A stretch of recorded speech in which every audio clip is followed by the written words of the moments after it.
see the chat on the side when people pop up. I can't respond to it. All right. So, hey, well, it's 7 o'clock and we're live. We're talking this out. We are resilient. We are war. I am with Army veteran Michael Geary, who's the founder and executive director of Hellfish Haven. I am Travis, your host, as well, a Marine Corps veteran and operator of Oscar Mike Radio. We are resilient. We're glad you're here, and we're trying to figure out something right now. Um, are you on a laptop or phone, Mikey? Laptop. So what I have is I got my phone running in parallel, Mm-hmm. and that kind of helps me with the chat too. So like if you throw the like if I log into the Haven on the app, Yeah. gotcha.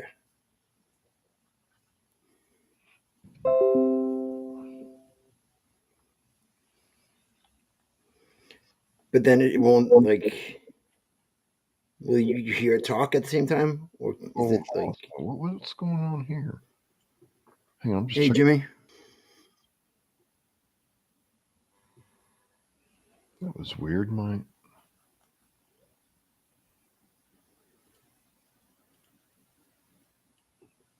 me try something.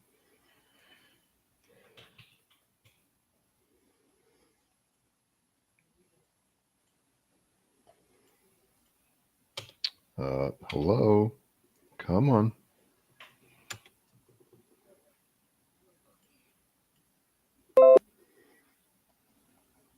Oh, Yeah, it's a test. We'll see if it's.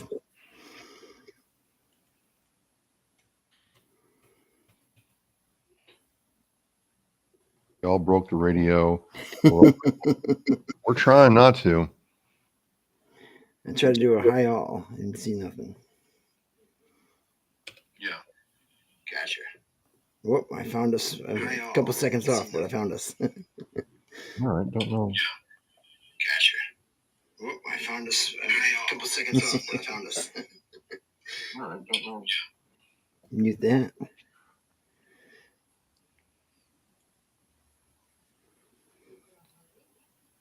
That was. And then you throw that up on the as far as the comment. Yeah. I'm just gonna see something real quick.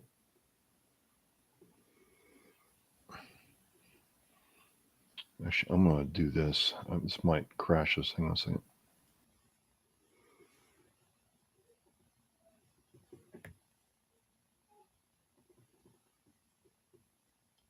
I see you. We switch places. Yep.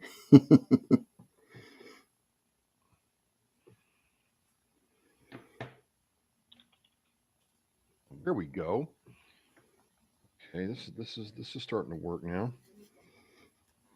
There we go. I got a high up in there. All right. All right. Let's try this again. We're so excited for the Bruins game tonight, folks, that we just got a little bit ahead of ourselves. I am joined with Michael Geary, Army National Guard veteran and founder and executive director of Hellfish Haven. My name is Travis. I'm a Marine Corps veteran and host of Oscar Mike Radio, and we are war. We are resilient. We want you to forget the stigma, and that's a nice way of saying it, of you know PTSD and being vulnerable and being able to ask for help and embrace teamwork, embrace the power you have. And this is what this show is all about. We're probably going to do an abbreviated show tonight, folks, because the puck drops in 30 minutes for the Boston Bruins, and Mikey is in his Bruins gear. Mm-hmm. Got my hat on. I mean, Mike, this is a size 8 fitted hat. It's the only hat I could find that can fit me, but it fits. It fits.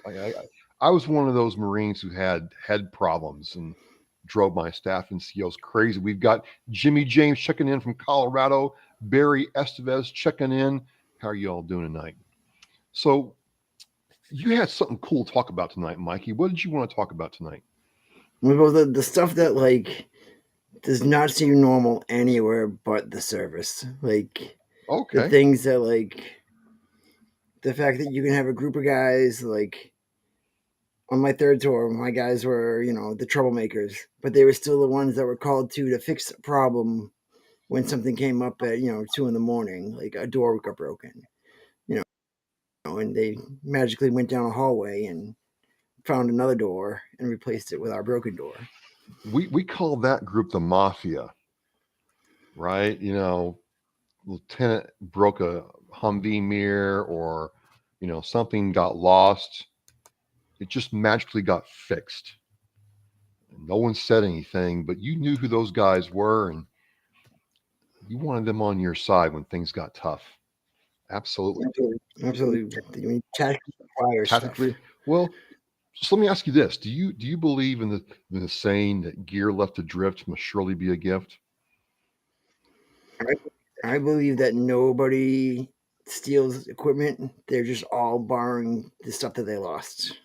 Dude, I can get down with that. I can get down with that. Um, you know, I look at it like, okay, you shouldn't steal, but if you need cable to do generator runs, and there's 5 spools of it there, and no one's secured that properly, you're teaching a lesson. You know, those Marines will never leave cable unsecured ever again in their entire career once, staff sergeant gets through with them, and then the platoon sergeant, and then the first sergeant, and then the captain. It just won't happen again. So I feel I'm teaching them a lesson. And then you've also got guys that join the service and all of a sudden think that they're the world's most handy of a man. And I literally had a soldier who took a skill saw and cut the cord that was powering the skill saw. How did he do that? Because he was chopping wood and he had the line that was running for power right there. And instead of moving him and the skill saw, he just moved the skill saw towards the wood and went at it and cut the line. Did he get But shot? that Thing? it actually was the skill saw that belonged to a CW5 in the Marine Corps. Who'd Yeah. been around since Vietnam. So Oh, that must have been a fun conversation. he was none too pleased. And he was like, he always had a fanny pack on, like an OD green fanny pack when he was in his, his short shorts. I know how you Marines like them, little, booty shorts, Yeah, and his green top. And then he's got a little OD green fanny pouch on, and like for months wondering what is in this pouch. What is this? What does a CW5 walk around with on his fanny pack? And then one day, chow hall, banana milk, puts it in the fanny pack, leaves with it. It was so he could carry a banana milk from the chow hall back to his area. That was it. That was the only purpose for that fanny pack. We thought it was like the explanation of how things work in the world and like why God created man. Just So one of the things that I still do outside the Marine Corps is Marines don't, at least when I was in, you weren't allowed to use a John Sofro was checking in. Hey, John, how are you doing? hey, what's up, Doc? Marines weren't allowed to use umbrellas while in uniform. And for whatever reason, even in the civilian world, it'd be raining outside. I'd be like, I'm not using an umbrella. Marines are in green amphibious monsters. We don't mind getting wet. And people were like, are you okay? I'm like, yeah, I'm fine. I don't need an umbrella. I'm not going to melt. And people thought that was it weirded some people out, man. It weirded some people out. And then like the adding of layers and like when you can have sleeves up, sleeves down, like the time frames, like I feel like there are guys that like still do that, like with their civilian attire. Like you can see it, like all of a sudden, like that date hits during the year, and it's all of a sudden it's like, oh, he just went from the long sleeve shirts to the short sleeves. He's got the polos on now. Well, the thing was, right, we'd always get in, it'd always be a big brouhaha because, I was stationed in Yuma.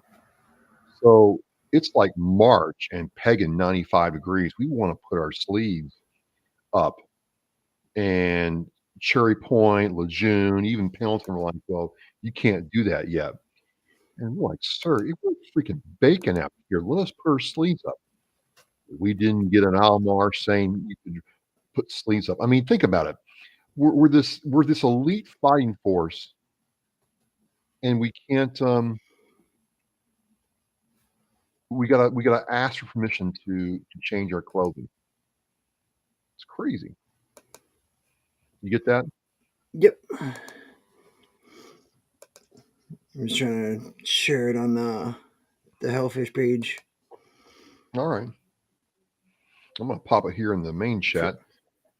for our abbreviated. Yeah, we're only going to for another 29 minutes. No, not 29, 19 minutes tonight, folks. We have the Bruins coming up at 7:30. But if you want to jump in and say hello, drop an idea for a future show, or just, you know, be cool for a minute, you can do that. We are nationwide right now. Um, let's talk about the let's talk about the Bruins while we're waiting. Oh, that is true. In uniform, Lance Cooley grunts get lifted out for going to the 7-day store without covers by his H&S. Yes, yes, yes, they do. I wasn't a grunt, John. I was a hawker, but I know what you're talking about. You try sliding into the 7-day store, and that's H&S staff started me sitting there. Hey, Marine, did you get a haircut this morning? Hey, how are those boots looking? Like, where did you even come from? That's one So, thing that I feel like is going to be lost on a whole generation is the guys that never had the black boots to shine. Like I spent so much time sitting there just shining and shining and shining, and like then when you get to a duty station and you can get somebody else to shine for you and you iron or like you trade back and forth because we had that going on in Germany where like I would do the heavy starch and iron, my buddy would do the shoe shine, like charge him $10 to iron, 15 to shoe shine, make some beer money. well, you're a staff sergeant, Michael. I mean, my staff NCOs told us that they looked at boots during inspection to figure out who was squared away and who wasn't. You could tell who just put on a daub of kiwi in the morning before inspection. You could tell the guy who had edge dressed his boots and worked it to a nice high gloss shine. And they used that as an indicator to see who was really like motivated or not. I mean, what did you think about that? I thought it was ridiculous at times. Like especially with like you're not supposed to starch the uniform, and then like all of a sudden everybody's got heavy ass starch on there, and they got these crisp BDUs, and they're like razor's edge coming from the dry cleaner, and it's like. Of course, all these privates aren't going to have time to bring their stuff to the dry cleaners, and they're doing it themselves in the barracks, and are we going to come down on them as their leadership for not having a high So Robert, Capitico. yeah, thank you. I didn't He want to say goes by KO. KO is checking in from LinkedIn. Robert's what's going on? So that's cool. Um, well, you're right because you weren't Robert would supposed. actually know a lot about this because he was down in the military district of Washington. And if you want to know anything about how to make a uniform look pristine, he is the man to talk to. Nice, He's the one that I found out about putting part of a pizza box behind your medals on your chest to make it a flat appearance. absolutely. You weren't supposed to do that, but if you did, the lieutenant. Oh, eighth and I. Yeah, that's another one, man. They live that stuff. They live that stuff. Yeah, you weren't supposed to start your uniform. But if you didn't start your uniform, you got you got to get strong. So I don't know about you, is I do wash on Friday or Saturday and then take a spray bottle and spray them down with starch, let them dry overnight, and then iron them out, and it'd be like you could almost cut paper with it. It was great. Not in regs, but that's what they like to see. It's crazy. And then you could see there's a few, like when we switched over from the BDUs to the ACUs, and everything was the Velcro and the no iron uniform now. And you see a couple of the old salts are still like, I'm gonna still iron this every day, and I'm gonna, still, they just stuck to the old routine because you do. Just one of the things that is normalized is you just somebody gets into a routine things, and you just let them be. They have no iron uniforms now? Yep, Get out. and tan boots. So it's like I don't know what any time is done. Like I spent so many hours shining and ironing. Let's see, Jimmy James, I think it's part of the progression of the ranks. That's true. And KO says, I'd rather spend more time shooting or over ironing. Yeah, I did ask that, and I got told I was just being a mouthy, but I'm like, you know, our enemies aren't worrying about whether or not we got our medals, straight and centered. They're shooting, knifing, doing stuff like that. Why aren't we shooting more rounds? We didn't pay you to think, Lance Corporal. And get back there. I'm like, I was just asking the question. Just asking the question. I mean, I want somebody that could shoot over somebody that could iron their blouse their boots. I'm just saying, Mike. And for most of our time, like it was like I joined in, '01, deployed in '04, '05, 7, 8, 9, 10, and 12. And so my time was mostly spent, in the Middle East, and it was nice just not have that nonsense because it literally was. And then like to see like the tattoo regs and everything like that, like what other jobs would make you take photos of your arms to prove that you don't have tattoos on them yet? Like, because like the army at one point said it's okay to go down your wrist, and then it was like, nope, you got to go back to the elbow, and it was like you can't show in the PTs or it can show, or and it kept changing and going back and forth. So then like if you couldn't have a sleeve, but you could have a hand size covered, and like the stuff that like you know that stuff like that is just incredible micromanagement over people, but like we all just accepted it. So John says, Mike, feel free to drop my info for anyone who is struggling with or has questions about VA entitlements. I retired from VBA as a decision review officer and volunteer my time to provide this guidance. Hey man, that's really cool, John.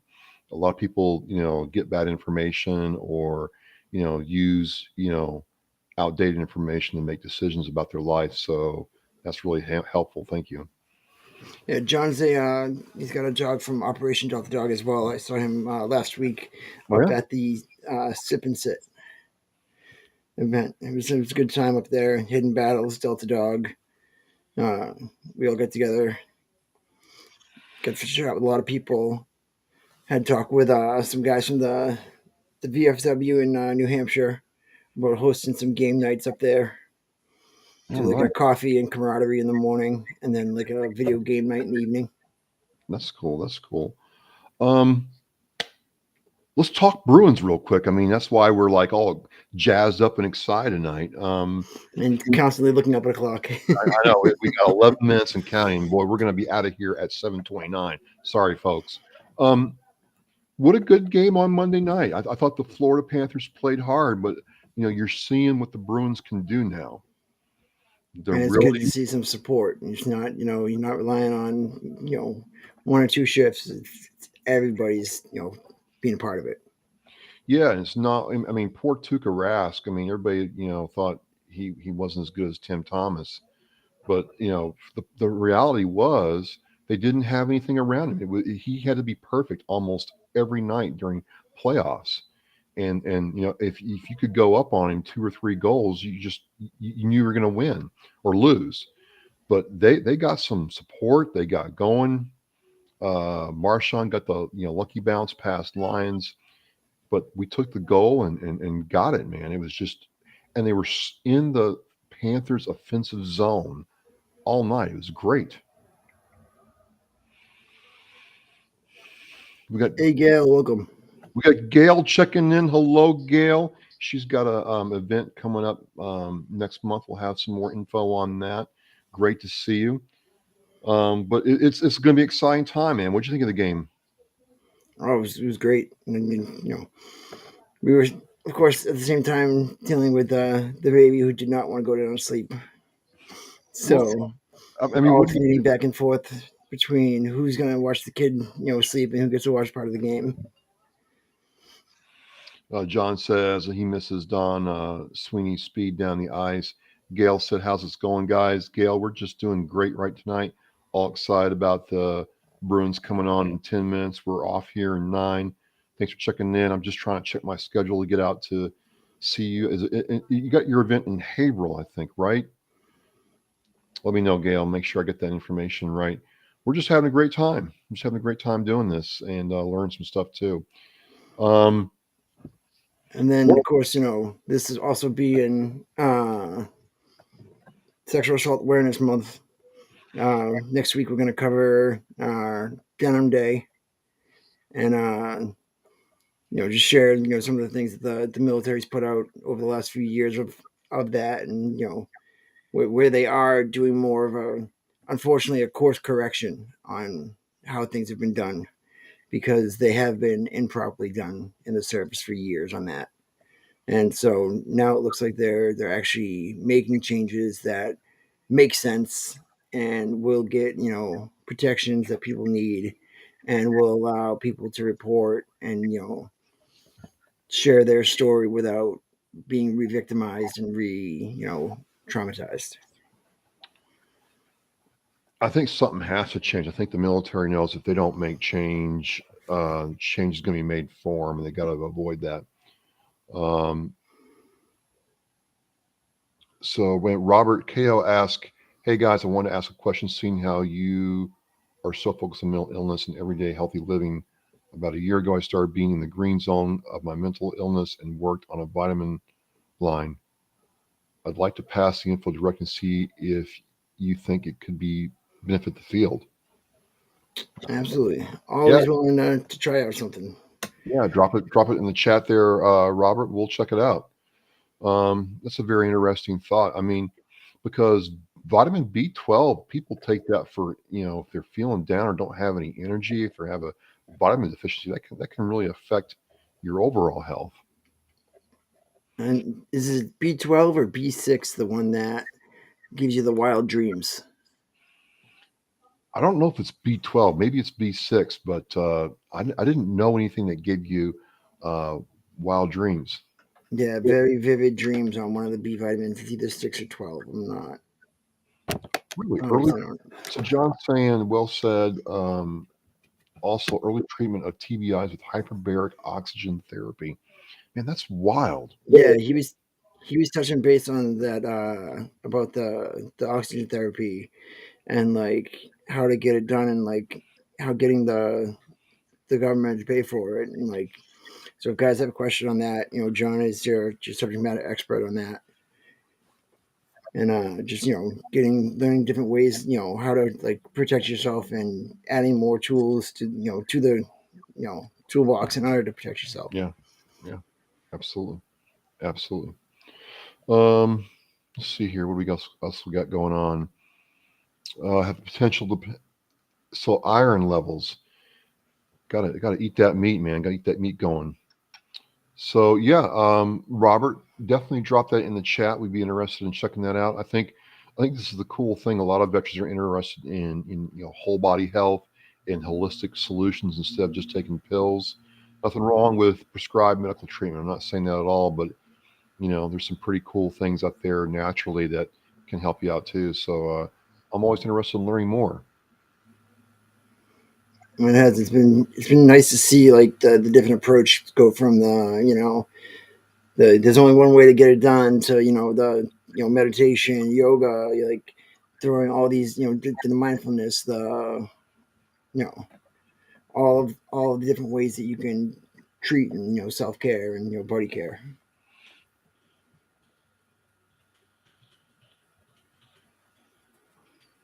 You send us an image and link We will post it on our pages. Very, very cool. I will send you my spec images of my brink for comparison. Don't want to take too much time. It's an honor to be with you all. Super Fidelis, stay frosty, and thank you, Mike. Hey, John, Super Fidelis to you.